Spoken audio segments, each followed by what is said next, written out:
బిడ్డలారా, కొన్నేమో అడ్డు తొలగాలని ఆజ్ఞాపించాలంట, మాట్లాడమంటాడు. నువ్వు మాట్లాడితే కొండ వింటదంటాడు. ఎంత వింతైన మాట అండి అది. నువ్వు మాట్లాడు కొండతో, నోరు తెరు, విశ్వాసంతో మాట్లాడు దాంతో, అది దాని స్థానాన్ని కదిలి జరిగి అవతలికి వెళ్ళిపోతుంది అంటాడు.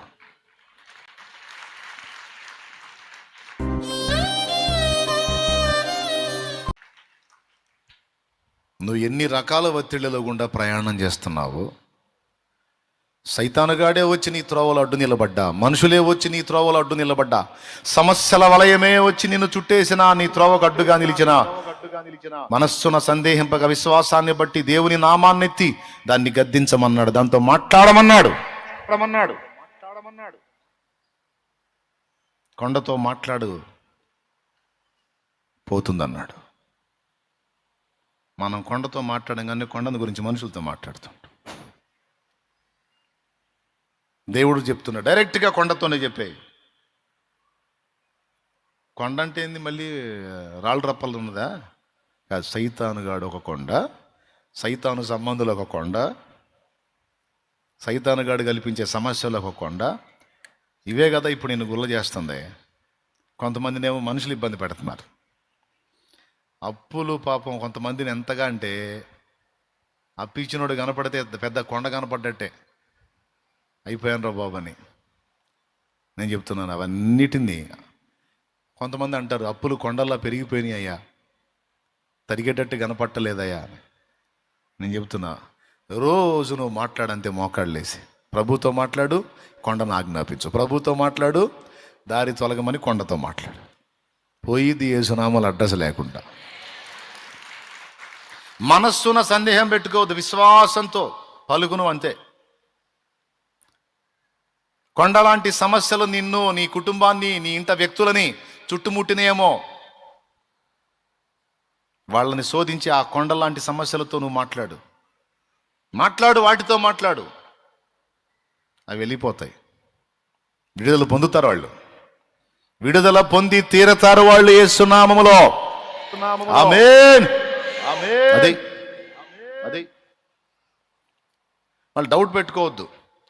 ఎన్నిసార్లు ప్రార్థన చేసినా, ఎన్నిసార్లు గద్దించినా ఈ మాయదారుడు మారి సావట్లేదు, ఇది దినం చేయనుకోవద్దు. దేవునికి స్తోత్రం. ఆజ్ఞాపించంతే, నువ్వు కార్యం జరిగేంత వరకు ఆజ్ఞాపించంతే, నువ్వు ఖచ్చితంగా జయం వస్తుంది నీకు. నీ ఎదుట నిలిచి నిన్ను గెలిచేది ఏది లేదు, ఎందుకంటే ఆయన నీ పక్షాన ఉన్నాడు.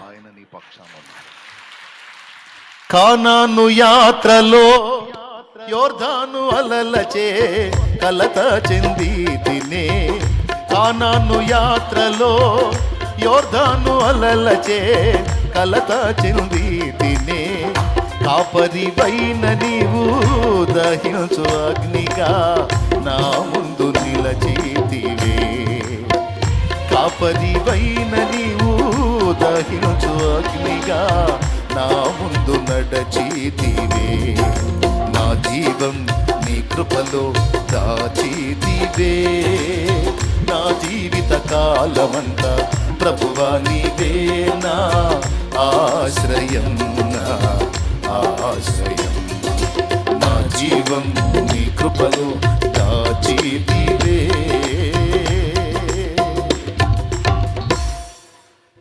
నీ ముందు ఏ కొండున్నా, నీ వెనక ఆ పర్వతానికి మించిన మహాపర్వతం, మహాకాశములో పట్టజాలని వాడు ఆ మరే మీకు ఒక విచిత్రమైన వచ్చిన చూపిస్తాను నేను, భలే గుర్తొచ్చింది. దేవునికి స్తోత్రం. ఇప్పుడు మనకి పర్వతాలు పెద్ద పెద్ద పర్వతాలు కదా, ఇప్పుడు దేవుడు ఎంత ఉన్నాడో మీకు పర్సనాలిటీ చూపిస్తా. నువ్వు అబ్బా ఈడు పెద్ద పర్వతం అయ్యాడు, ఈ సమస్య పర్వతమైంది, ఈ అప్పు పర్వతమైంది, ఈ రోగం పర్వతమైంది, సైతానుగాడు పెద్ద పర్వతం అయ్యాడు అన్నాడు అనుకుంటారు కదా. ఈ పర్వతాలన్నిటినీ తక్కెట్లో చూసినోడు ఆయన.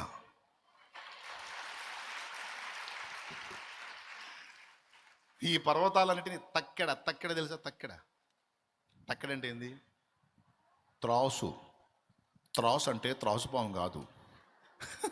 మళ్ళీ త్రాసు అనగానే బుస్సు అనుకునేరు, బుస్సు కాదు. త్రాసు అంటే తూకం అండి. తక్కెడ, తోకం, త్రాసు, కాట, ఇంకేం చెప్పాలి? ఓకేనా? ఇదంతా ఒకటే ఒకటే.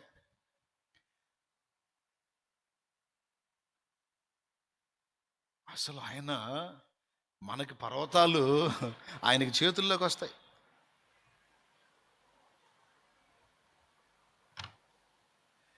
నీకు పర్వతం లాంటి యేసయ్యకి చేతికి కూడా రావు. స్తోత్రం.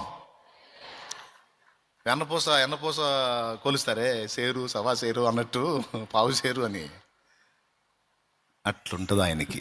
బాగా అర్థం చేసుకోండి. పర్వతాలు నీకు పర్వతాలు కానీ నీ వెనకున్న ఆయనకు పర్వతాలు కాదు అవి. నీకు పర్వతాలకు ఉన్నాయి, ఆయన చేతికి కూడా రావు.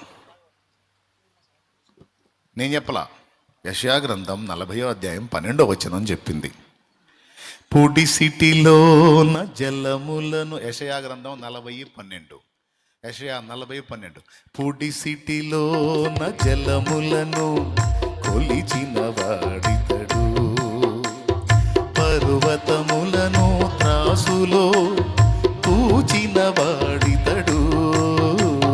పొడి సిటిలోన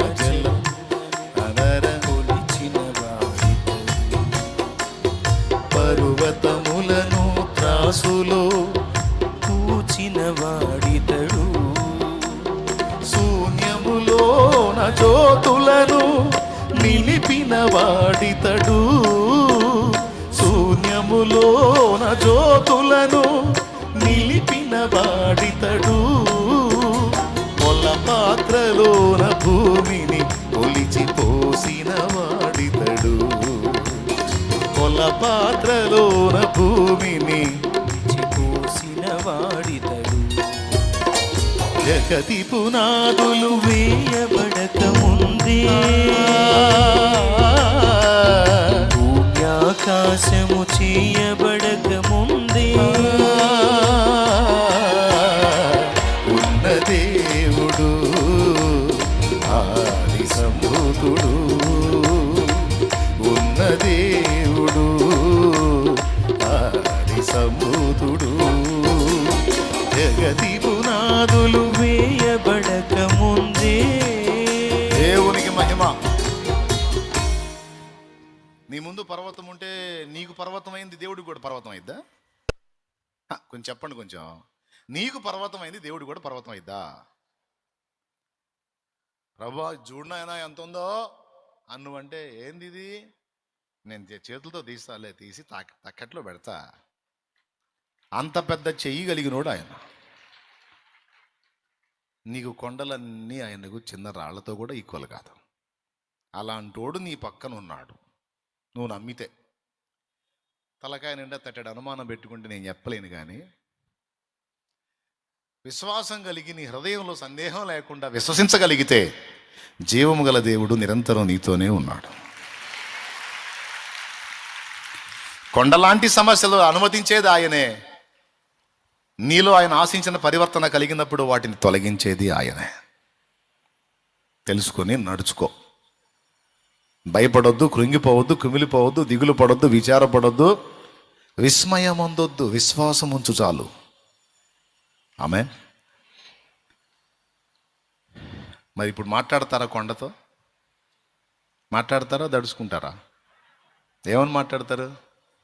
ఇదిగో కొండ, మరే మాకు చీరాల సముద్రం ఉంది కానీ పోయి పడవా, ఇదిగో నిన్నే కొంచెం పోయి పడవా అంటావా? ఆజ్ఞాపించు, మాట్లాడు దాంతో. దేవుడు అంటున్నాడు, నిన్ను వేధించే సమస్యతో మాట్లాడమంటున్నాడు, నిన్ను పీడించే శోధనతో మాట్లాడమంటున్నాడు, నిన్ను అడ్డగించే దుష్టుడితో మాట్లాడమన్నాడు. కల్వరి శిలువలో నా యేసు చిందిన రక్తము చేత ఓడిపోయిన వెధవన్నర వెధవ, నీకు నా దగ్గర జయము లేదురా, ఎందుకంటే గెలిచిన వాడు నాకు తోడై ఉన్నాడు. తొలుగుదారి తొలుగుదారి తొలుగుదారి, మా రక్షకుడున్నాడు నా ఎదుటపో. అందుకే యేసు నామాన్ని వినియోగించమంటుంది, యేసు రక్తాన్ని వినియోగించమంటుంది. కాబట్టి ప్రియులారా, విశ్వాసముతో మనస్సున సందేహింపక మనం ఇలాగూ చేయాలి. అప్పుడు నీ కొండలన్నీ కూడా ఒక దారి అవుతాయి. అవి ఏవైనా కావచ్చు. ఇప్పుడు నువ్వు శోధించబడాయి. ఎంతమందికి విశ్వాసం ఉందో ఇప్పుడు నేను చెప్పింది జరిగిద్దని? నిజంగా ఉందా? రైట్. అసలు కొండ ఏ దృష్టితో చూస్తే కొండ అయింది? నీ దృష్టితో చూస్తే అది కొండ అయింది. దేవుని దృష్టితో చూస్తే చిన్న రాయి కూడా కాదు. కాబట్టి నువ్వు ఆయన రెక్కల్లో ఉన్నావు గనక నీ చూపుతో చూస్తే నీకు అది పెద్ద సమస్య. ఆయన చూపుతో నువ్వు చూస్తే అస్సలు లెక్కలది కాదు. నువ్వు ఆలోచించేంత సీన్ దానికి లేదు. అదిరా అసలు విషయం. వ్యక్తిని గురించి అయినా పరిస్థితుల గురించి అయినా నువ్వు అనుకోవాల్సిన డైలాగ్ ఏం తెలుసా? ఫలానోడు నీ గురించి ఏదో ఆలోచన చేస్తున్నాడంటగా, నీకేదో చేయాలని, నేనేదో చేయాలని అని ఎవడన్నా నీతో అన్నాడు అనుకో, ఏడిచాడు. నాకు కొంచెం ఎట్టయినా కాస్త ఆలోచనలో పెట్టంటే వాడి గురించి నేను ఆలోచించేంత సీన్ వాడికి లేదు. నా స్థాయి వేరు, నా దేవుణ్ణి బట్టి నా స్థాయి వేరు. నేను వాడి గురించి, కోన్కిస్కా గాడి గురించి నేను ఆలోచించేదే. నేను ఆలోచించినా ఏదన్నా అడుగేసినా దానికి ఒక స్థాయి ఉండాలి. దేవునికి స్తోత్రం కలుగును గాక. హల్లెలూయా. అర్థమైంది నేను చెప్పింది? దేవుణ్ణి బట్టి నీ స్థాయిని అర్థం చేసుకో. నువ్వు దేవుణ్ణి బట్టి, మనుషుల్ని బట్టి కాదు, కులాన్ని బట్టి కాదు, మతాన్ని బట్టి కాదు, ప్రభువుని బట్టి నీ స్థాయిని అంచనా వేసుకో. ఇశ్రాయేలుకు ఆధారమై ఉన్నవాడు నరుడు కాదు. ఎస్తేరు, నువ్వు హెల్ప్ చేయకపోతే ఇక మాకు సాయం లేదనుకున్నావా? మాకు తోడై ఉంది ఎవరో తెలుసా? నువ్వు చేయకపోతే మాకు వేరే పక్క నుంచి ఆయన చేస్తాడు. నాకేం భయం లేదు. ఈ రాజు కాదు, ఈ రంగప్ప కాదు, ఈ బాబు ఎవడైనా సరే మమ్మల్ని ఏం చేయలేడు. ఎందుకంటే మాకు తోడై ఉన్నవాడు నరుడు కాదు. అది వాళ్ళ ధీమా. ఈనాటికి కూడా ఇశ్రాయేలు ధీమా అదే. చుట్టూ శత్రు దేశాలు, మధ్యలో ఇళ్ళు. వాళ్ళ గుండె ధైర్యం ఏం తెలుసా? ఎంతోమంది మమ్మల్ని ఉనికిలో లేకుండా చెయ్యాలని శపథాలు చేసి కంకణాలు కట్టి వాళ్ళు పోయారు సర్వనాశనమై. కానీ మా ఉనికి అలా నిలబెట్టాడు మా దేవుడు. తరతరాలుగా మమ్మల్ని నాశనం చేయాలని కుట్రబన్ని దీక్షభూని ఒక్క హిట్లర్ అనేవాడు ఇంచుమించు 60 లక్షల మంది యూదుల్ని చంపాడు. ఒక హిట్లర్ అనేవాడు ఇంచుమించు 60 లక్షల మంది యూదుల్ని. అయినా సరే యూదులు ఇంకా ఉనికిలో ఉన్నారు. హిట్లర్ పోయాడు అడ్రస్ లేకుండా, కానీ యూదులు ఉన్నారు లైన్లో. షిప్పులు తీసుకెళ్ళి బైబిళ్ళని నీళ్లలో ముంచేశారు కొంతమంది. ఆ ముంచినోడు ఒకసారి సముద్ర తీరంలో నడుచుకుంటూ పోతున్నాడంట. గాలికి ఒక పేపర్ మొక్క వచ్చి మొఖాన పడిందంట. ఏంది ఈ పేపర్ మొక్క అని తీసి చూస్తే అందులో ఒక మాట ఉందంట, భూమి ఆకాశములు గతించిన నా మాటలు ఏమాత్రము గతించవు అని. అరే, బైబిళ్ళు తీసుకెళ్ళి తగలబెడితే, బైబిళ్ళు తీసుకెళ్ళి షిప్పులు నీళ్ళల్లో ముంచేస్తే అయిపోతాయా నా మాటలు? భూమి ఆకాశం గతిస్తాయేమో కానీ నా మాటలు గతించవరా జఫా అని దేవుడు చెప్పినట్టు అన్నమాట. ఇలా ఎన్నో. ఏంటి ఇశ్రాయేలు దమ్ము అంటే, ఇశ్రాయేలుకు తోడై ఉన్నవాడు నరుడు కాదు, బలవంతుడైన దేవుడు. ఈరోజు కూడా మీరు చూడండి, ప్రపంచ దేశాలన్నీ కూడా ఇజ్రాయెల్ గురించి మాట్లాడాల్సిందే, ఇండియాతో సహా, మన భారతదేశంతో సహా. ఎంతమంది ఒప్పుకుంటారు? అరే, ఇజ్రాయేల్ ఎక్కడ? మొత్తం కలిసి మన హైదరాబాద్ అంతా కూడా ఉండదు. ఇండియా ఎక్కడండి? భారతదేశం ఎక్కడ? కానీ భారతదేశము ఇజ్రాయేల్ గురించి మాట్లాడటం ఏంటి? అమెరికా మాట్లాడటం ఏంటి? ఇతర దేశాలన్నీ మాట్లాడటం ఏంటి? అది అంతా భూమధ్య భాగంలో ఏదో అంతా. కానీ దేవుడు దానికి తోడై ఉండి చూపించిన కృప ఎలాంటిదంటే, ప్రపంచ దేశాలన్నిటికీ అది ఎక్కడ కొండ మీద కనపడిద్ది. జానాబెత్తెళ్ళేరు ఇజ్రాయేల్, ఇజ్రాయేల్ ప్రపంచ దేశాలన్నిటికీ కొండ మీద కనపడింది. కారణం ఏంటో తెలుసా? అబ్రహామును పిలిచినవాడు, ఇస్సాకును నూరంతలుగా దీవించినవాడు, యాకోబుతో నడిచినవాడు, వాళ్లకు తోడై ఉన్నాడు.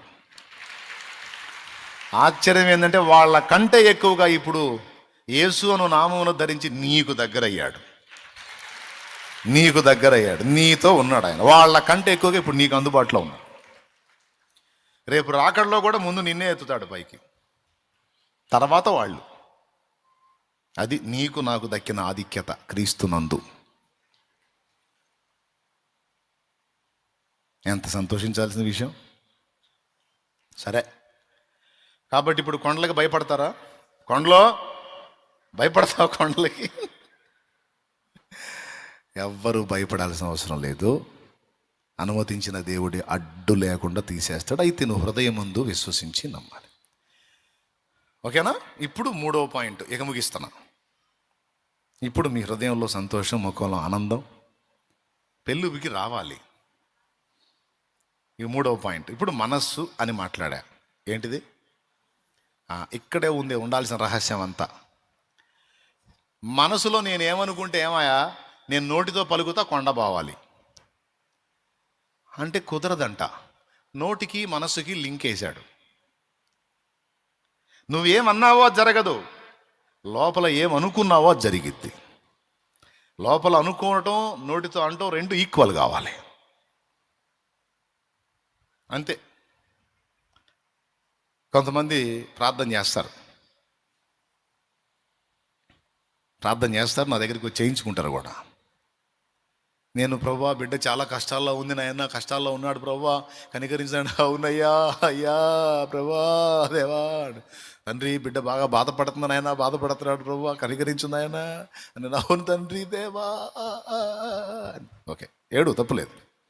ఇంత అయిన తర్వాత నేను ఆమెనన్న తర్వాత, అన్నా అయిద్దంటావా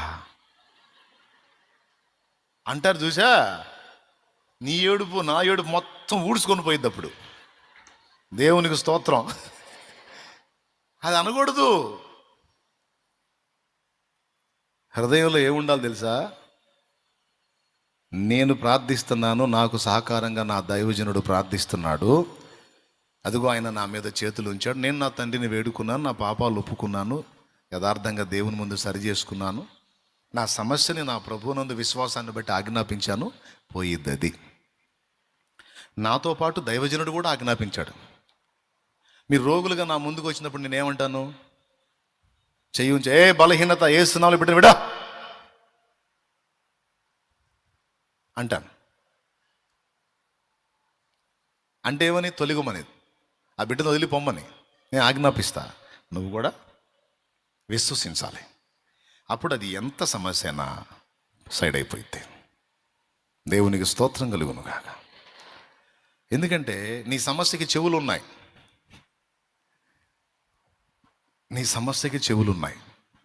విశ్వాసాన్ని బట్టి నువ్వు మాట్లాడితే అది విని సైడ్ అయింది. నేను చెప్పలా, శతాధిపతి చెప్పాడు ప్రభుతో. సమస్య అంటే రోగం ఒక సమస్య, అప్పులో ఒక సమస్య, కేసులో ఒక సమస్య, ఇట్లా ఎవరు తగ్గ సమస్యలు. అవునా? రకరకాల సమస్యలు ఉన్నాయి. అవన్నీ నేను లిస్ట్ యాడ్ చదివేది. ఎవరి సమస్య వాళ్ళు చెప్పుకోండి. రోగం ఒక సమస్య కదా. శతాధిపతి తన దాసుడు రోగి అయి ఉన్నాడని యేసు ప్రభువుకి కబురు పెట్టినప్పుడు, యేసు ప్రభు వస్తాను ఆ ఇంటికంటే ఏమన్నాడు? ప్రభువా, నా ఇంట్లో కూర్చోడానికి నేను పాత్రుణ్ణి కాను, మాట మాత్రము సెలవిమ్ము. ఒక మాట సెలవయ్యా ప్రభువా, నేను సహా అధికారమునకు లోబడిన వాడును, నా కింద కూడా దాసులు ఉన్నారు. ఒకని పొమ్మంటే పోవును, ఒకని రమ్మంటే వచ్చును, ఒకని ఇది చెయ్యమంటే చెయ్యును. ఈ రోగాలు, ఈ సమస్యలు ఇవన్నీ కూడా నీ కింద దాసులయ్యా. నువ్వు ఆజ్ఞాపించయ్యా, పోయిద్ది. నువ్వు ఆజ్ఞాపించయ్యా, వింటది, సైడ్ అయ్యిద్ది. సమస్యతో మాట్లాడమంటున్నాడు, సమస్యను ఆజ్ఞాపించమంటున్నాడు. ఎంత డెప్త్ ఫెయిత్ అంటే ఈ శతాధిపతిది యేసు ప్రభువే ఆశ్చర్యపోయాడు. కాబట్టి మనం ఏం గ్రహించాలి ఇక్కడ? పాయింట్ అంటే ఆజ్ఞాపించడంతో పాటు హృదయ స్థితి ఎలాగున్నది దాన్ని మనం ముందు చూసుకోవాలి. మనస్సు యొక్క స్థితి. ఈ ఒక్కదాన్ని మీరు అధ్యయనం చేసుకోండి, జాగ్రత్తగా మీరు క్షేమంగా ఉంటారు. ఇందులో ఈ మనస్సులోనే ఉండాల్సిందంతా ఉంది. మనల్ని యేసు ప్రభు రక్షణకు పొందమన్నప్పుడు శరీరం మార్చుకోమన్నాడా, మనసు మార్చుకోమన్నాడా? అందరూ నోరు తెరిచి చెప్పండి, ఏం మార్చుకోమన్నాడు, ఏం పొందమన్నాడు? మారు మనస్సు పొంది. నా మనసుతో నీకెందుకయా? మనసులో సందేహించొద్దంటావు, మారు మనసు పొందమంటావు. నీ మనసులో నీవు అనుకుంటేవి కదా. నా మనసుతో నీకెందుకు? 24 అనుకుంటా, నా మనసుతో నీకెందుకు? నా శరీరంతో నేనేం చేసినా చూడు నువ్వు అంటే కుదరదు. మనస్సు ఇక్కడ ప్రాముఖ్యం. ఎందుకంటే మనస్సులో కలిగే భావాలని బట్టే ఈ శరీరం యొక్క కదలికలు ఉంటాయి. మనస్సులో వచ్చేటువంటి ఆలోచనలను బట్టే మన శరీరం కదులుతుంది. కనుక కేంద్ర స్థానం మనస్సే. మనస్సు లేక హృదయం. చెంచల మనసాడించే బ్రతుకు ఆటను, వంచన చేసి నడుపును తప్పు బాటను. చెంచల మనసాడించే బ్రతుకు ఆటను, వంచన చేసి నడుపును తప్పు బాటను. అంతరంగమును పరిశీలించు యేసయ్యా, స్థిర మనసుతో నీ దారిలో సాగనీవయ్యా. అంతరంగమును పరిశీలించు యేసయ్యా, స్థిర మనసుతో నీ దారిలో సాగనీవయ్యా. నా మది నీ కోవెలగా మలచుకోవయ్యా, నా హృదిని రారాజుగా నిలిచిపోవయ్యా. నా మది నీ కోవెలగా మలచుకోవయ్యా, నా హృదిని రారాజుగా నిలిచిపోవయ్యా. మనసున్న మంచి దేవా, నీ మనసు నాకిచ్చావా. మనసు మలినమైన నాకై మనిషిగా దిగి వచ్చావా. స్తోత్రం. నేను ఇప్పుడు మనసు గురించి 4 ముక్కలు అందిస్తా. నిజంగా మీరు కూడా బాగా తెలుసుకోవాలి. ఇది మీరు ఎవరన్నా బాప్తిస్మా పొందాలనుకుంటే 29వ తారీఖు బుధవారం రోజు బాప్తిస్మాలు ఉన్నాయి. మీరు రావచ్చు. వచ్చేటప్పుడు షరతు, మారు మనసు తీర్మానం చేసుకొని రావాలి. మారు మనసు ప్రాముఖ్యం. మారు మనసు రక్షణ పొందేవాడు 2 విషయాల్లో పొందాలి. 1, గతంలో నువ్వు దేని మీద విశ్వాసం ఉంచావో అవి నిన్ను రక్షించలేవని నీకు అర్థమైంది కదా. ఇక లైఫ్లో మళ్ళా వాటి వైపు తిరగకుండా నీ రక్షకుడైన యేసులోనే స్థిరంగా నువ్వు ఉండునట్లు నీ మనస్సుని సిద్ధపరచుకోవాలి. అది మారు మనస్సు. రక్షింపలేని వాటి వైపున ఇంతవరకు తిరిగావు, ఇక వాటికి వీపు చూపించి హృదయపూర్వకంగా యేసు వైపు మళ్ళుకోవాలి. చచ్చేదాకా యేసు నా రక్షకుడని నమ్మాలి. 1. 2వది, ఫస్ట్ ఏం చెప్పాను? రక్షింపలేని వాటిని విసర్జించుటలో మారు మనసు పొందాలి. 2వది, గతంలో వాటిని ఫాలో అవుతూ మనం బతికిన పాపిష్టి బతుకుంది చూడు, ఏం చేసినా తప్పు కాదు. ఆ పాపిష్టి బతుకును కూడా విసర్జించి ఒక తీర్మానం చేసి, ఇంతకుముందు నేను విచ్చలవిడిగా తాగాను, తిరిగాను, ఇక నాకు ఆ జీవితం వద్దు, నేను ప్రభురాజ్యం చేరాలనుకుంటున్నాను, యేసయ్య బిడ్డగా మారాలనుకుంటున్నాను, క్రొత్త జన్మ, క్రొత్త జీవితంలోకి నేను అడుగు పెట్టాలనుకుంటున్నాను, కాబట్టి ఇక నేను వాటిని విసర్జిస్తున్నాను అని విసర్జించి, ఏది పాత ఆరాధనల భక్తులనే కాదు, పాత వ్యసనాలని అలవాట్లను కూడా విసర్జించి ఒక తీర్మానం, ఒక నిశ్చయత కలిగి రా బాప్తిస్మానికి. రాబోయేటప్పుడు రేపు బుధవారం కదా, వచ్చే బుధవారమేనా కదా, రేపు సోమవారం, ఎల్లుండి మంగళవారం, ఆ రోజు బుధవారం బాప్తిస్మాలు. ఈ 3 రోజుల్లో అవకాశం ఉంటే ఫాస్టింగ్ ఉండి ఒక్కరోజు, కనీసం ఒక్కరోజు ఫాస్టింగ్ ఉండి నీ పాపాలన్నీ ఒప్పుకో. ఊహ తెలిసిన దగ్గర నుంచి ఇప్పటిదాకా నువ్వు ఏమేం చేసావో, ఎన్ని నీ మనసులో ఉన్నాయో, ఎన్ని హృదయం అన్నీ నీకు తెలిసినవన్నీ ఒప్పుకో, క్షమాపణ కోరుకో, దిద్దుకో, తీర్మానం చేసుకో. ఇంకా నేను అటు జోలికి పోవద్దు, ఫిక్స్ అయిపో. అలా తీర్మానంతో ఫాస్టింగ్ ఉండి అన్ని దేవుని ముందు ఒప్పుకొని క్షమాపణ కోరుకొని దేవుణ్ణి అడుగు, నాకు లోతైన మారు మనసు దయచేయి. నేనైతే సిద్ధపడ్డాను, నాకు కూడా బలము నువ్వివ్వు. ఇక నేను మళ్ళీ నా లైఫ్ లాంగ్ వెనక్కి తిరగకూడదు, వ్యర్థమైన వాటి వైపు తిరగకూడదు, వ్యర్థమైన వ్యసనాల వైపు కూడా నేను తిరగకూడదు. ప్రభువా నాకు సహాయం చేయి. నేనైతే మారు మనసుని పొందగోరాను, తీర్మానం చేసుకున్నాను, నాకు ఆ మనసుని స్థిరపరచు. ఇలాంటి తీర్మానమే మారు మనసుకు మొదటి అడుగు. మారు మనసు అనుకోండి. ఎందుకంటే మీరు మారు మనసు పొంది రాండి అంటే అదేందో అనుకుంటారు కదా, అందుకని క్లారిటీ ఇచ్చా. ఇప్పుడు కొత్తోడు వచ్చాడు, బాప్తిజం పొందాలంటే అబ్బాయి మారు మనసు ఉండాలంటాడు. పక్కన ఉన్నాడు, అంటే ఏంది అంటాడు. ఏంటంటే మనసు మార్చుకోమంటున్నాడు అనకూడదు, వివరంగా చెప్పాలి. రక్షింపలేని వాటి తట్టు గతములో నువ్వు తిరిగావు, టైం అంతా వేస్ట్ చేసుకున్నావు, సొమ్ము అంతా పోగొట్టుకున్నావు. ఇప్పుడు అవి రక్షించలేవని తేలిపోయింది. రక్షకుడు యేసేనని అర్థమైంది కదా, వాటిని విసర్జించి యేసు వైపు తిరుగుటయే మారు మనసు. రెండవది, నిన్ను నీ కుటుంబాన్ని పాడు చేసి పతనం చేసి సమాజంలో చెడ్డ పేరు తెచ్చి నలు విధాల నీ శరీరాన్ని నాశనం చేసి అన్ని విధాల నిన్ను పాడు చేయడానికి సిద్ధమైన వ్యసనములు ఏవైతే ఉన్నాయో వాటిని దేవుడు అసహించుకున్నాడు. విడిచిపెట్టేసి దేవుడు చేయమన్న క్రియలు చేయటానికి తీర్మానము చేయటయే మారు మనస్సు.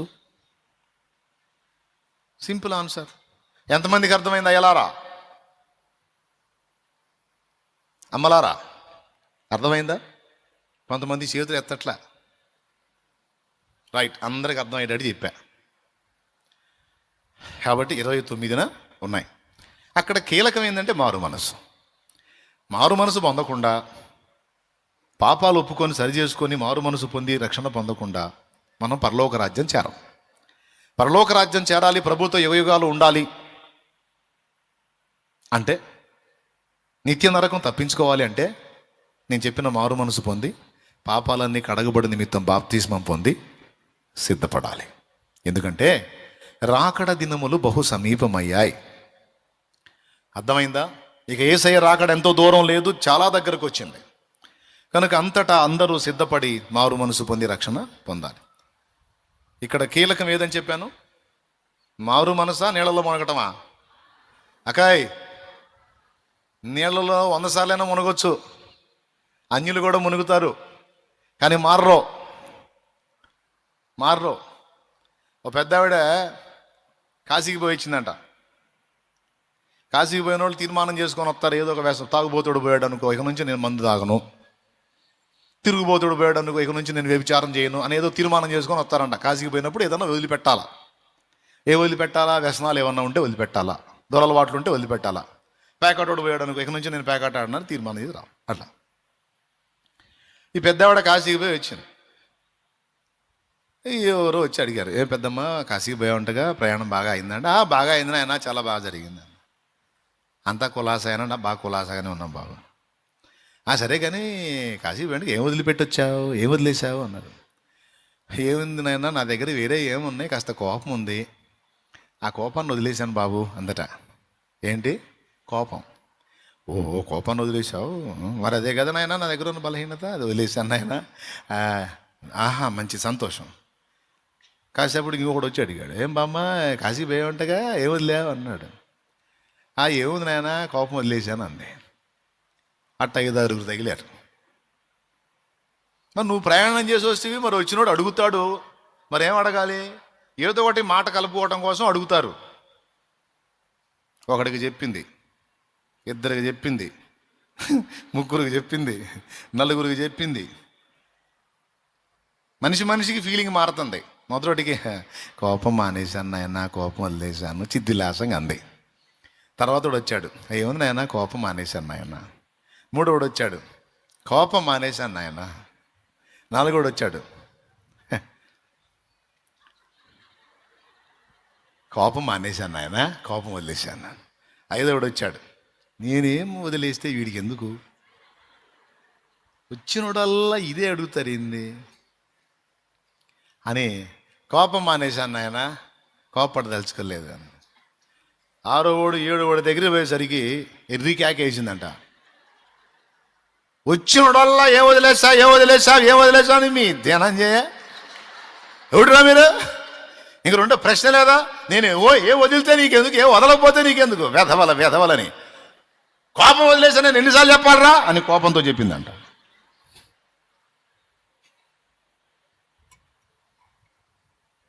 దేవునికి స్తోత్రం. ఇంతకు వదిలిందా?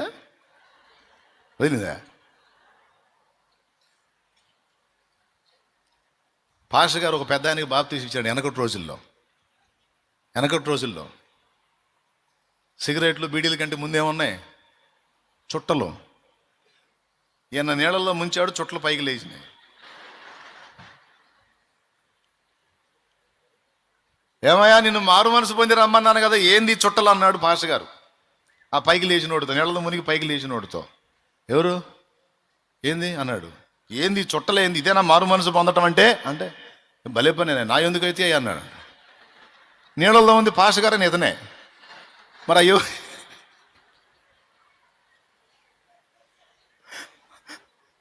ఆ చుట్టలు నాయ కాదంటే ఇంకెవరి?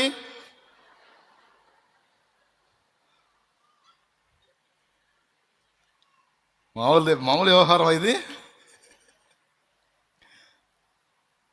అట్లాగే కొంతమంది మనుషులు మారరు, పాడలేదు. నేను చెబుతున్నా, నేను బాప్తీసం ఇస్తాను రమ్మన్నాను. మారు మనసు ముఖ్యం. ఏది ముఖ్యం?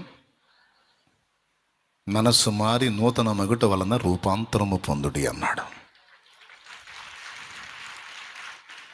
తప్పు దాచిపెట్టకుండా నువ్వు ఒప్పుకుంటే మంచిది. ఒప్పుకున్న తప్పు చెయ్యకుండా ఉంటే చాలా మంచిది. తప్పు దాచిపెట్టకుండా నువ్వు ఒప్పుకుంటే మంచిది. ఒప్పుకున్న తప్పు చెయ్యకుండా ఉంటే చాలా మంచిది. యేసు మాట విని మనసు మార్చుకుంటే ఇంకా మంచిది. మరీ మంచిది, ఇంకా మంచిది, మరీ మంచిది. మారాలి మన పాత రోత బ్రతుకు చేరాలి యేసుని పాదాల చెంత. దేవునికి మహిమ. మారాలండి, మారాలి. రక్షణ పొందడానికి ప్రధానమైన అర్హత మారు మనస్సు. ఆ మారు మనసు తీర్మానం చేసుకొని నేను చెప్పినట్టు ఆ రెండింటిని వదిలేసి ప్రభు వైపు తిరిగి రా. ఏ రోజు తారీఖు ఎప్పుడు? అందరు చెప్పండి పెద్దగా. 39వ తారీఖు. 29ఆ? సరేలే, మీరు కరెక్ట్గా అని చెప్పారు. 29 ఏ వారం? రైట్. ఇక్కడ పాయింట్ నెంబర్ 1 ఏంటి? మారు మనసు. రక్షణాధారం ఏది కీలకం? రైట్. అంటే మనస్సు అంత కీలకం అన్నమాట. ఇందాక ఒక మాట చెప్పా స్టార్టింగ్లో, నీ మీద నువ్వు జాలి పడొద్దు, దెబ్బతింటావు అని చెప్పా. ఎదుటోళ్ళ మీద జాలి పెట్టుకో, బతకాలనిపించిద్ది. నీ మీద నువ్వు జాలి పడ్డావంటే చావాలనిపించిద్ది అని చెప్పాను. అక్కడ కూడా మనస్సే కీలకం. ఎందుకు ఆ మాట చెప్పాను తెలుసా? నీ మనసులో ఎప్పుడు నీ గురించి నువ్వు జాలి పడతా ఉంటే ఎదుటోళ్ళందరూ నీకు విలన్స్ లాగా కనపడతారు. రాసుకో బిడ్డ, రాసుకో. నీ మీద నువ్వు ఎప్పుడు జాలి పడతా ఉంటే ఎదుటోళ్ళందరూ నీకు తేడాగాను, విలన్స్ గాను కనపడతారు. ఆఖరికి నీ సొంత వాళ్ళు కూడా, నీ రక్త సంబంధీకులు కూడా నీకు శత్రువుగానే కనపడతారు. నీ మీద నీకు జాలి, నీ మీద నీకు కనికరం, నీ మీద నీకు అతి ప్రేమ ఉంటే ఇక నువ్వు ఎప్పుడు కూడా వాళ్ళ మీద పెట్టుకుంటూ ఉంటావు. వాళ్ళ గురించి ఆలోచిస్తూ ఉంటావు. వాళ్ళ గురించి దిగులు పడుతూ ఉంటావు. వాళ్ళ గురించి లోపల లోపల లోపల లోపల అయిపోతూ ఉంటావు. దీనివల్ల నువ్వు గుల్లవుతావు, నీ వాళ్ళని కూడా గుల్ల చేస్తావు. ఇది పక్క. నేను చెప్పింది ఎంతమందికి అర్థమైంది? నిజమా కాదా? నీ మీద నువ్వు జాలి పడకుండా నువ్వు ఫ్రీగా ఉండగలిగితే నీ చుట్టూ ఉన్న పర్యావరణం బాగుంటుంది, నువ్వు ఇంకా బాగుంటావు, యాక్టివ్గా ఉంటావు. లేకపోతే ఎప్పుడు శూన్యంలో చూస్తా, ఏందిరా, ఏం లేదు, ఏందమ్మాయి, ఏం లేదు అనుకుంటా ఉండాల్సి వచ్చింది.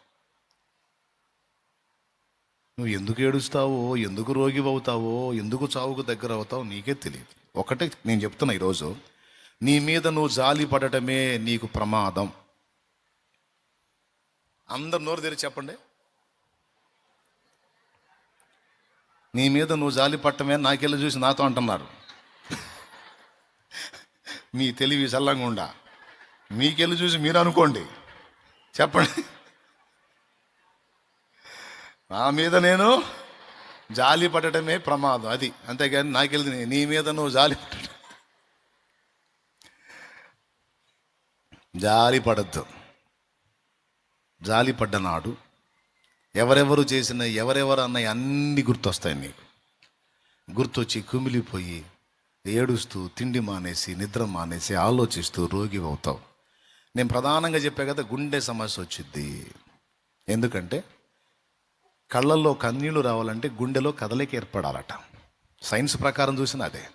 హృదయం కదలకుండా కళ్ళలో నీళ్లు రావట. అర్థమైందా? అంటే వేరేదేదన్నా కంట్లో పడితే నీళ్లు వస్తాయి, మంటను బట్టి, అది వేరు. కళ్ళల్లో కన్నీళ్లు రావాలంటే హృదయంలో బాధ, అది ఫస్ట్ డ్యామేజ్ చేసేది హార్ట్ని. అందుకే గుండె సమస్య అని డాక్టర్ తెలిసినప్పుడు ఫస్ట్ డాక్టర్ చెప్పే మాట తెలిసి, ఏమైనా ఆలోచిస్తున్నావా, ఏం ఆలోచిస్తున్నావు? ఏం ఆలోచించేది ఏముందండి, చాలా బాధలు, మరి కష్టాలు, కన్నీళ్ళు, అబ్బాయ అమ్మాయ అంటే అట్టయితే పోతావు, నువ్వు పెందలాడిపోతావు. అవన్నీ వదిలేయాలి. వదిలేసి నేను ఇచ్చిన మందులు వాడుకొని కాస్త ప్రశాంతంగా ఉండు. పక్కన ఎటన్నా కాస్త మానసిక ప్రశాంతంగా ఉండేకెళ్ళి తీసుకెళ్ళండి ఆయననే, లేదా దెబ్బతింటాడు. ఎందుకు?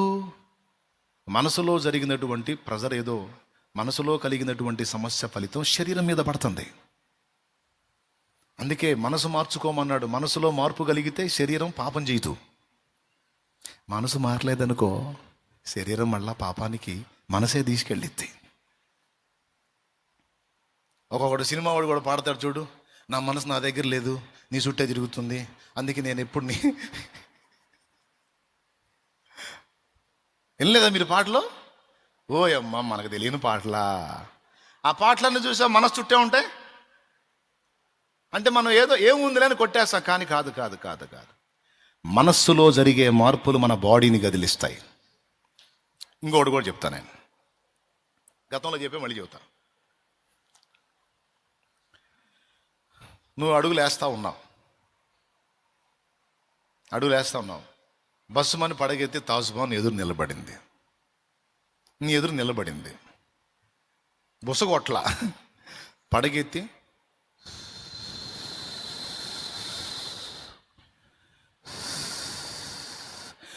అంటే భయపడచ్చు అల్లా, అంటే భయపడదు అల్లా, అది దాని టెన్షన్తో అది కూడా వీడియో నా ముందుకు వచ్చాడని నా జోలికి వస్తే నేను ఊరుకోను అంటే అది తిరుగుతుంది. అది బాగా వినండి. అప్పుడు నీ కండిషన్ నేను చెప్పనా? ఎవరు లేరు నీ పక్కన, సింగిల్గా ఉన్నావు నువ్వు పురుషుడైనా సరే సింగిల్గా ఉన్నావు నువ్వు. అది పడగెత్తి నీకు దగ్గరలోనే ఉంది, జస్ట్ ఒక మీటర్ ఎడంలో ఉంది. అప్పుడు నీ కండిషన్ ఏంది? పరిగెత్తితే వెంటబడిద్దాము, ముందుకెళ్ళటానికి అది ఉంది, అవునా? అది బాటలో నిందు బాని ఇట్లా నువ్వు అడుగు కదిలిస్తే అందే, అప్పుడు నువ్వు కథలో ఇక అక్కడే ఉంటావు. బాగా విను, బాగా ఒక 15-20 కిలోమీటర్ల స్పీడ్తో పరిగెత్తితే ఎంత దడ వచ్చిద్దో అంత దడ నువ్వు పరిగెత్తకుండానే అక్కడే వచ్చింది. నీకు వచ్చిద్దా రాదా? ఎంతమంది ఒప్పుకుంటారు? అదేంది పాము నిన్ను గరిసిందా? నీ మీదకి వచ్చిందా? పోనీ నువ్వు ఏమైనా పరిగెత్తావా? అది ఆడుంది, నువ్వు ఏడున్నావు. మరి నీకు అంత దడ ఎందుకు వచ్చింది? చల్లటి పైరగాలు దోలుతున్నా చెమట్లు దిగ్గారుతుంటాయి. అది పోయిందాక చెమట్లు దిగ్గారితే కారతే కారం, చెమట్లు గారితే కారం. చెయ్యి కూడా కలిదిచ్చో.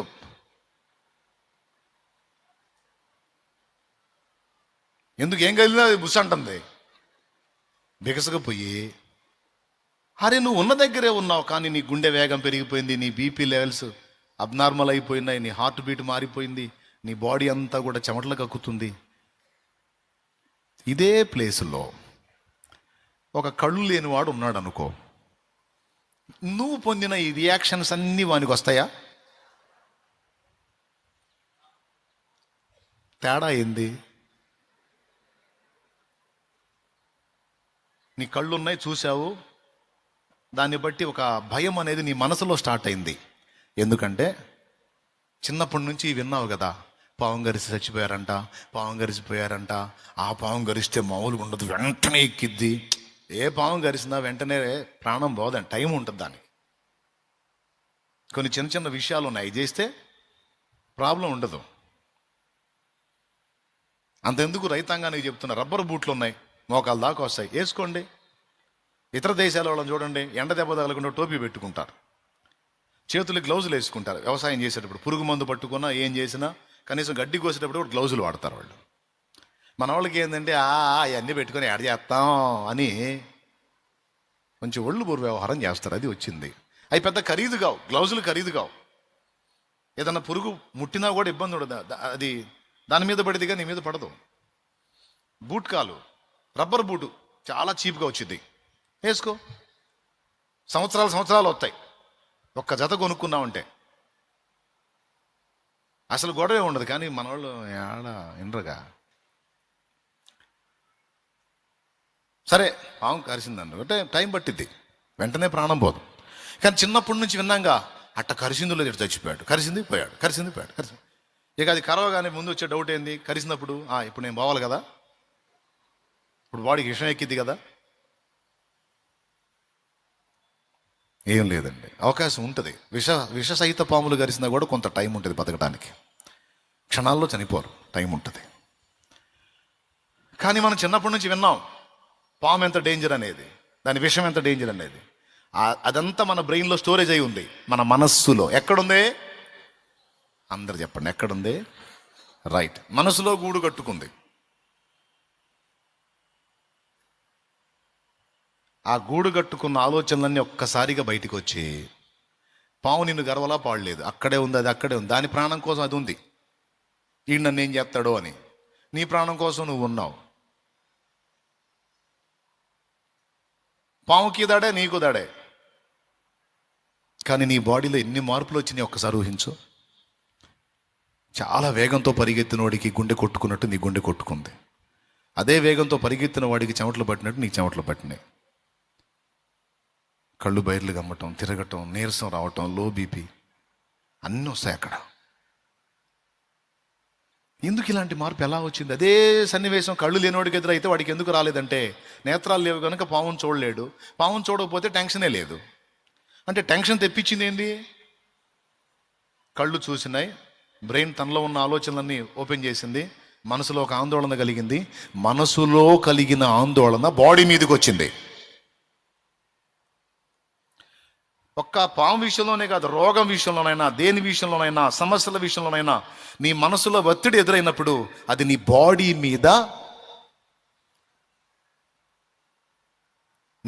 మీద వ్యక్తమవుతుంది. అది ఇప్పుడు అర్థమైందా? అందుకే అన్నిటికంటే ముందు మనసుని నిభాళించుకొని మానసిక ఒత్తిడిని తగ్గించుకోవాలి. మానసిక ఒత్తిడి, మనసుని ఒత్తిడికి గురి చేస్తే ఆ ఎఫెక్ట్ ఆర్గాన్స్ మీద పడిద్ది, అంతర్గత అవయవాల మీద పడిద్ది. హోమియో తత్వశాస్త్రాన్ని చదివా నేను. శరీరంలో వచ్చే చాలా రోగాలకి మనసులో కలిగే మార్పులే కారణం అంటాడు. అందులో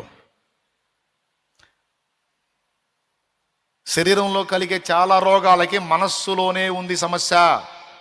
ఆ మనస్సుని బ్యాలెన్స్ చేయగలిగితే సగం పైగా, అంటే దాదాపు 3 భాగాలు రోగం తగ్గిద్ది. మనసు బ్యాలెన్స్ అయితే ఆ 25 భాగం ఏదో ఇచ్చిన మెడిసిన్తో సెట్ అయిపోయింది. నిజంగా మీకు అర్థమైందా? ఎంతమందికి అర్థమైంది? ఏమర్థమైంది? కాబట్టి వికృతమైన ఆలోచనలు నీ మనసులోకే వస్తాయి. ఈ ఆలోచనలు నిన్ను నన్ను కాదు, భక్తుల్ని, ఏబు స్థాయి భక్తుల్ని కూడా వదల్లా. ఏబు స్థాయి భక్తుల్ని కూడా వదల్లా. అష్టైశ్వర్యాలతో తొలదూగుతూ ఒక రాజు అంత ఐశ్వర్యవంతుడే 10 మంది సంతానాన్ని కలిగి దాసదాసి జనాంగంతో ఎడ్లు, పశువులు, గాడిదలు, ఒంటెలు, పొలాలు, స్థలాలు అన్నీ కలిగి ఒక రేంజ్లో ఉన్న ఏబు మనసులో ఎప్పుడు కలవరం. ఇదంతా ఇలానే ఉంటుందా? ఇది మారిద్దా? ఇదంతా ఇలానే ఉంటుందా? పోయిద్దా? ఉంటుందా? పోయిద్దా? ఇన్ని భోగాలు వచ్చినాయి, ఉంటాయా? పోతాయా? ఉంటాయా? పోతాయా? ఉంటాయా? పోతాయా? పోయినాయి. పోతాయేమో. నా భార్య నాకు లోబడతా ఉంది, ఇప్పుడు రివర్స్ అయిద్దేమో. నా పిల్లలు పచ్చగా ఉన్నారు, పోతారేమో. నా ఒంటెలు, పశువులన్నీ, ఎడ్లు, ఆడుగాడిదలు ఇవన్నీ మస్తున్నాయి, పోతాయేమో. దాసదాసి జనాంగం నా మీద రివర్స్ అవుతారేమో. నాకున్న ఈ ఆరోగ్యవంతమైన శరీరం రోగగ్రస్తం అవుతుందేమో. ఏమో.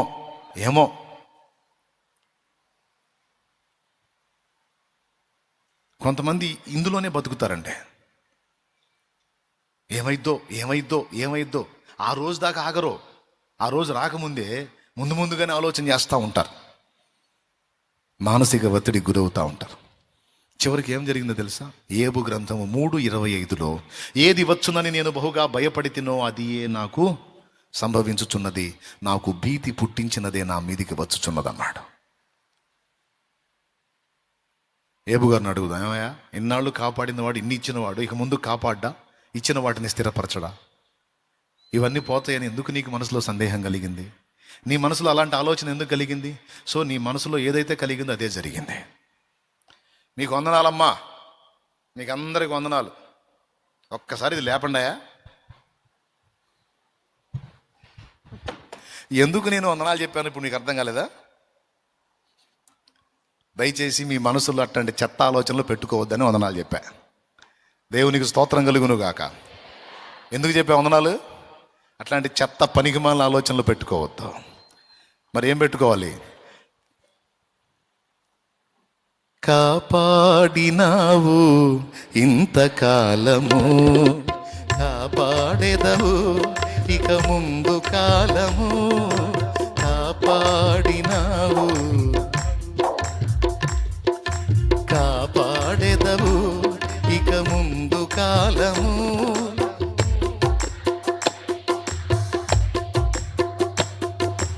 నిన్ను మరువనయ్యా నా జీవితాంతము, నీకే నా బ్రతుకు సొంతము.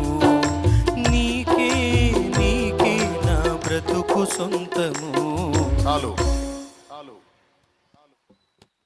కాపాడాడు ఇప్పుడు దాకా, ఇక ముందు కూడా ఆయనే కాపాడతాడు అని మనసులో ఆయన యందు విశ్వాసం ఉంచి మనసులో ఎప్పుడు కూడా పాజిటివ్ వేవ్స్ని రానివ్వాలి. పాజిటివ్ వేవ్స్ని అంటే అనుకూలమైన ఆలోచనలు, ఆశీర్వాదకరమైన ఆలోచనలు, దీవెనకరమైన ఆలోచనలని ఎప్పుడు సరఫరా కానివ్వాలి. ప్లీజ్ సీరియస్గా తీసుకోండి. నేను చెప్పింది తీసుకుంటే మీ రోగాలు తగ్గుతాయి, మీరు ఎదుర్కొంటున్న శోధనలు పోతాయి, ఆత్మీయంగా బలపడతారు, అన్ని విధాలా దీవించబడతారు. ఉన్నదంతా మనసులోనే ఉంది పెద్దోడా. నీకు బుర్ర ఉంటే నా మాట నీకు ఎక్కాలా? ఉన్నంత ఎక్కడుంది? అందుకే బైబిల్ గ్రంథం అన్నిసార్లు మనస్సు మనస్సు మనస్సు మనస్సు. మీరు ప్రార్థనలో అడుగు వాటి నెలను పొంది ఉన్నామని ఎక్కడ నమ్మమన్నాడు? యేసు ప్రభు అని నోటితో ఒప్పుకొని ఎక్కడ విశ్వసించమన్నాడు? మనస్సు లేక హృదయమందు విశ్వసించి. మనసులో విశ్వాసం నీకు రక్షణ ఆధారం. మనసులో విశ్వాసం నీకు అద్భుతాలకు ఆధారం. మనసులో మార్పు నిత్య జీవానికి ఆధారం. మనసులో ఒత్తిడి నీ రోగానికి కారణం. మనస్సులో సందేహం నీ దరిద్రానికి కారణం. నేను చెప్తున్నా, ఈరోజు నీకు సంభవించినవన్నీ నాకు తెలిసి బహుశా గతంలో నువ్వు అనుకున్న విషయాలే జరిగినాయి. నువ్వు అనుకోనివేవో జరగల.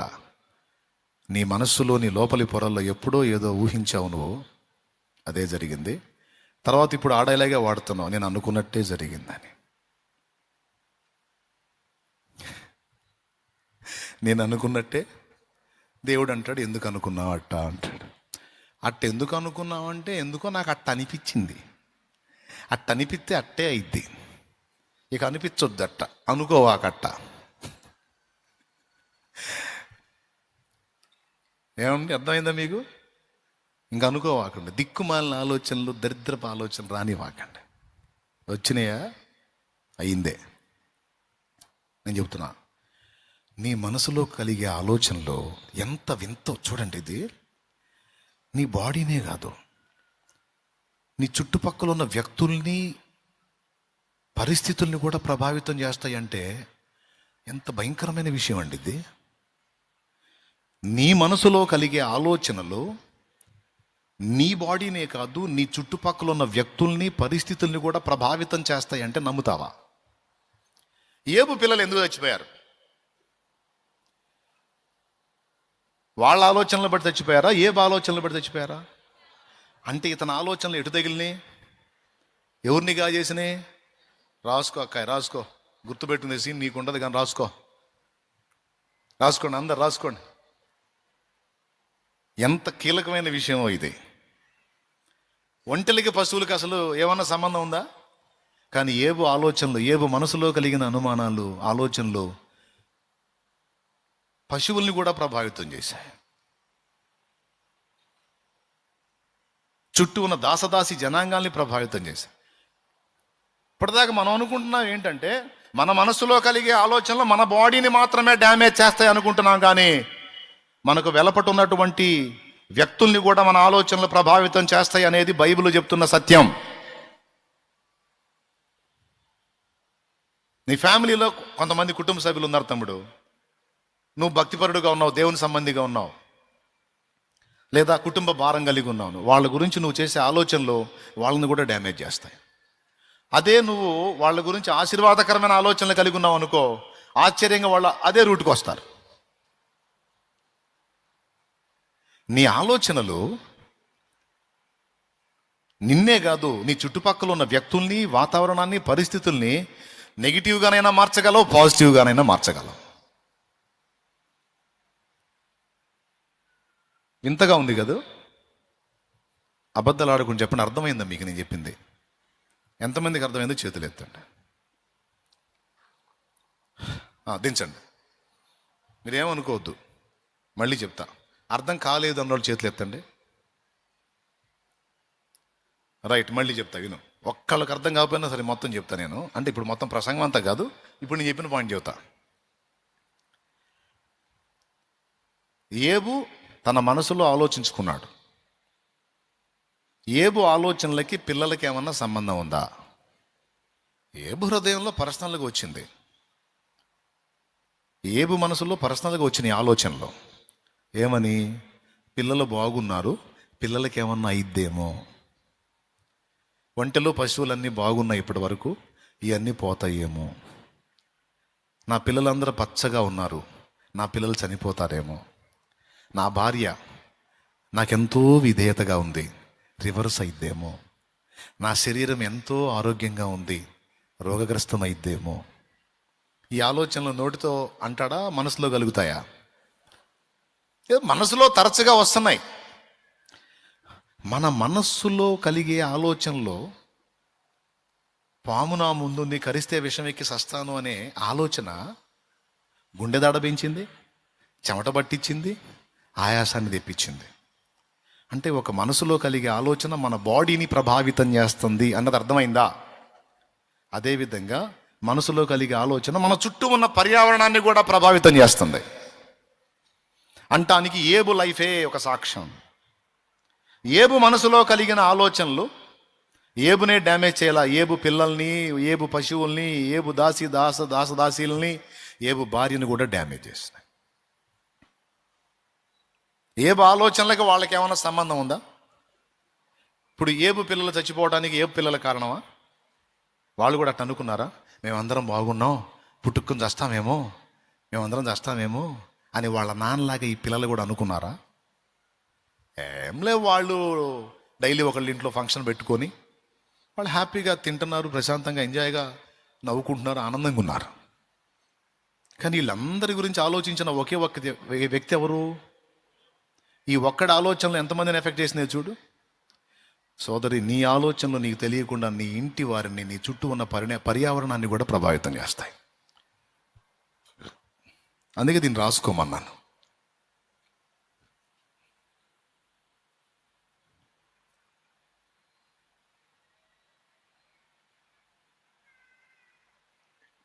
ఇప్పుడన్నా అర్థమైందా తమ్ముడు? ఏబు మనసులో కలిగిన ఆలోచన ప్రకారం ఎక్కడో ఉన్న పిల్లలు చచ్చిపోయారు. ఏబు మనసులో కలిగిన ఆలోచనల ప్రకారం ఎక్కడో ఉన్న ఒంటెలు, పశువులు దొంగల పాలైనాయి. ఏబు మనసులో ఉన్న ఆలోచనలు తన మనసులోనే ఉన్నాయి, అవి బయటికి చెప్పలా. కానీ దాసదాసి జనాంగం ఏబుకి రివర్స్ అయ్యి, రే నీళ్ళు అవుతున్నాయిరా, నీళ్ళ ఇస్తావాలే, కూర్చో. ఒకప్పుడు రే అంటే అయ్యగారు అనుకుంటూ వచ్చినాడు, రివర్స్ అయిపోయారు. అక్కడ వచ్చిన ఫలితాలన్నీ ఏబు ఆలోచనల్లో వచ్చినాయి ఫస్ట్. తర్వాత అవి క్రియాత్మకంగా మారినాయి.